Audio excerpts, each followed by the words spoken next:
Bonjour et bienvenue dans les suggestions cinéphiles de l'Odyssée. Aujourd'hui, la suggestion cinéphile numéro 78 qui est consacrée à un film magnifique, qui est une leçon de cinéma, qui est une réflexion sur le cinéma aussi, de Quentin Tarantino, Once Upon a Time in Hollywood. Pour commencer, comme d'habitude, prenez bien soin de vous, respectez les distances physiques, développez votre proximité cinéphilique en venant à l'Odyssée, votre cinéma préféré, j'espère, voir les films qui sont à l'affiche, dont d'ailleurs, à partir de ce lundi 22 juin, Once Upon a Time in Hollywood. Mais en même temps, exercez aussi votre vigilance démocratique pour ne pas être infantilisé ou transformé en, en esclave consentant, bien sûr. Alors, Once Upon a Time in Hollywood est à l'affiche de l'Odyssée du 22 juin jusqu'au 14 juillet. Et donc, je vous invite à venir voir ce film, qui est un film, si vous voulez, de l'époque de maturité épanouie de Quentin Tarantino. Le film a été un des événements de Cannes. Il était, si j'ai bonne mémoire, projeté hors compétition, mais il a été un événement à Cannes et il est sorti tout de suite après dans le sillage du Festival de Cannes de 2019 sur les écrans de cinéma en France. Ce film parle de Hollywood, mais je voudrais d'abord dire un mot sur le titre, Once Upon a Time. Il était une fois à Hollywood. Comme dans les contes de fées. Or, tout le monde sait, depuis notamment le livre qui avait été écrit, l'analyse qui avait été écrite à la structure des contes de fées, concernant la structure des contes de fées par Bettelheim, que les contes de fées déclinent toutes les émotions, la cruauté, la peur, et à la fin le soulagement, parce que c'est des contes qui sont racontés aux enfants. Et nous sommes encore de grands enfants, c'est tout le mal que je nous souhaite, qu'il y ait encore cette part d'enfants en nous, et qui vont avoir peur, qui vont être fascinés par le conte qui leur est raconté, et qui, rassurés par le happy end de la fin, quelles que soient les mésaventures qui seront advenues pendant ce conte, eh bien ils seront rassurés et ils pourront dormir et alimenter leurs rêves en toute quiétude. C'est la fonction des contes de fées. Et là, nous avons un Quentin Tarantino qui nous rappelle que le cinéma, c'est de la représentation. Comme disait André Bazin, le cinéma substitue au monde réel un univers accordé à nos désirs, et que donc le cinéma est capable de réécrire la vie réelle et de l'améliorer. En réalité, on sait que tout ce qui arrive dans la vie réelle écarte d'autres possibilités qui auraient pu arriver, mais qui ne sont pas arrivées. Or, au cinéma, parce que c'est de l'art, et que l'art, comme disait Jean Cocteau, c'est un mensonge qui dit la vérité, eh bien, on peut réécrire la vie. On peut la transformer. Le temps d'une projection et le temps de réalisation et de production de films. C'est quelque chose qui est important, c'est la réalité d'une vision orchestrée qui vient investir l'écran d'une fictive profondeur. Alors, l'action du film se situe en 1969. 1969, c'est une année particulièrement importante parce que c'est le climat de l'époque 68arde qui souffle. Il y a eu des modifications sociétales, des sensibilités nouvelles qui sont apparues. Par exemple, au cinéma, depuis quelque temps à peine, le fameux code Hays, le code moral, qui contraignait Hollywood à respecter un certain nombre de règles, de références éthiques. Il y avait des choses qu'on ne devait pas montrer au cinéma, et ben, on commence à les montrer, on commence à parler de sexualité, et les méchants ne sont pas forcément aussi méchants qu'ils en ont l'air, ou en tout cas, il arrive qu'ils puissent gagner. C'est l'année où il y a, enfin dans cette époque-là, les 2 années qui précèdent, et puis l'année 69, C'est l'année où il y a Pat Garrett et Billy the Kid, avec Robert Redford et Paul Newman. C'est l'année où il y a le lauréat. C'est l'année où il y a aussi Rosemary's Baby de Polanski. Et je parle de Polanski parce que le film se situe à Hollywood, à une époque où il y a les hippies qui commencent à apparaître et qui ne sont pas forcément aussi angéliques que cela. Le film, en tout cas, le montre. Ils ont aussi une part inquiétante qui peut exister dans cette communauté, dans cet univers du monde hippie. Et c'est l'année où va être assassinée, en réalité, Sharon Tate, qui était une actrice et l'épouse de Polanski. Et c'est un phénomène qui avait beaucoup marqué Polanski. Alors, les deux héros principaux du film sont des personnages fictifs, l'un incarné par DiCaprio, est un acteur, surtout de séries télé, et qui vit dans une obsession quasi paranoïaque de continuer à être attractif et d'être une idole.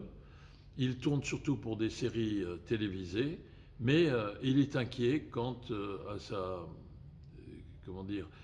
son attractivité, et d'ailleurs il va même accepter d'aller en Italie pour tourner. C'est l'époque aussi des western spaghetti qui commencent, pour tourner avec les producteurs italiens. L'autre personnage, incarné par Brad Pitt, et les deux acteurs sont remarquables dans le film, eh bien, c'est la doublure du personnage de Leonardo DiCaprio, qui lui fait les cascades, qui lui sert de chauffeur dans la vie privée, et qui, lui, se contente, il est très heureux de cela, d'être dans les coulisses du cinéma. Et donc vous voyez qu'en nous racontant l'histoire du compagnonnage et de l'amitié entre ces deux personnages, eh bien, on montre à la fois le cinéma, en tant qu'il se développe à Hollywood, dans une usine à rêve, en tant qu'effort de représentation, et d'autre part les coulisses du cinéma. Car vous le savez, ce qui est formidable au cinéma, c'est qu'il arrive à nous faire prendre des vessies pour des lanternes, et nous sommes persuadés que ce qu'on voit sur l'écran, les 6 côtés de l'écran, vous me direz mais il y en a 4, eh ben, je vais vous dire, il y a évidemment en haut, en bas, à droite, à gauche, et puis il y a aussi en arrière et en avant la ligne d'horizon du regard du spectateur. Eh bien, tout l'art du cinéma, c'est de nous faire croire que le bout de réalité fictivement représenté et occupant la totalité de l'espace de l'écran se poursuit au-delà des 6 côtés de l'écran. Alors qu'en réalité, il n'en est rien, puisque c'est tout simplement une mise en scène artificielle qui est organisée de manière à nous faire croire qu'il y a une continuité fictive entre le champ cinématographique, c'est-à-dire la totalité de l'écran, et les prolongations de ce champ cinématographique au-delà des 6 côtés de l'écran. Et là, donc, le film va nous montrer un peu cet univers. Il va nous montrer un personnage également très attachant, qui est Sharon Tate, jeune, dynamique, fraîche actrice, qui n'a pas, à part Le bal des vampires, qui n'a pas joué dans des films très très connus, mais qui avait, disons, un avenir prometteur devant elle, un avenir qui a été piétiné, massacré par le crime organisé par la bande de Charles Manson. Bien. Et un événement, un meurtre qui s'est déroulé dans la nuit du 8 août 1969. Et le 8 août 1969, ça va être aussi la soirée de conclusion de ce film de 2h45. Alors, ce qui est intéressant, c'est que si dans la vie, ce qui advient, eh bien, pousse de côté les mille et une potentialités qui auraient pu aussi se réaliser, mais qui ne se sont pas réalisées, parce que la vie suit un cours qui est restrictif, si vous voulez, exclusif en quelque sorte, eh bien, le cinéma est capable de réaménager tout cela. Déjà, dans Inglourious Basterds, Tarantino avait réécrit la fin de l'histoire, puisque le film se terminait dans une salle de cinéma où Hitler et ses sbires assistaient à un film imaginaire sur un héros militaire allemand, et que la jeune Mélanie Laurent allait enfermer tout ce public de salle nazie, en quelque sorte, dans la grande salle, et mettre le feu à cette salle de cinéma pour débarrasser le monde de ces vilains parasites, en quelque sorte, ou de ce virus particulièrement mauvais et méchant et criminel. Eh bien, en fait, le cinéma, et notamment le cinéma américain, avait déjà prouvé sa capacité à réécrire l'histoire, ne serait-ce qu'à travers un genre qui était le genre du western, où les les habitants, c'est-à-dire ceux qu'on appelle les Indiens ou les peaux-rouges, eh bien, avaient été massacrés par les Blancs qui étaient lancés dans la conquête de l'espace, toujours à avancer vers l'ouest, n'est-ce pas, pour conquérir ce territoire, qui était un territoire sauvage. Et dans ce territoire sauvage, d'après le western, il y avait des sauvages emplumés, c'était les Indiens, et qui étaient considérés comme des aliens mauvais, négatifs. Et donc, l'élimination de ces Indiens n'était pas quelque chose qui était forcément répréhensible. Et c'est ce qui existe dans beaucoup de westerns. J'ai eu l'occasion d'en parler déjà dans une suggestion cinéphile précédente. Et là, eh bien, on va réécrire l'histoire, mais dans un bon sens.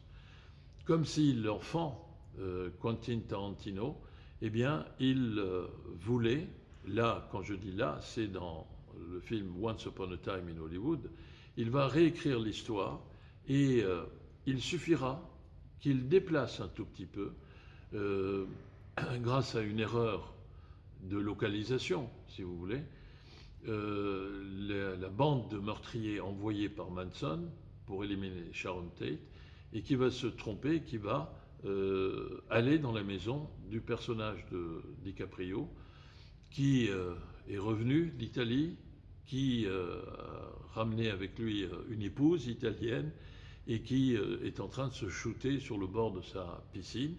Et en même temps, il va y avoir l'intervention salvatrice de sa doublure, de son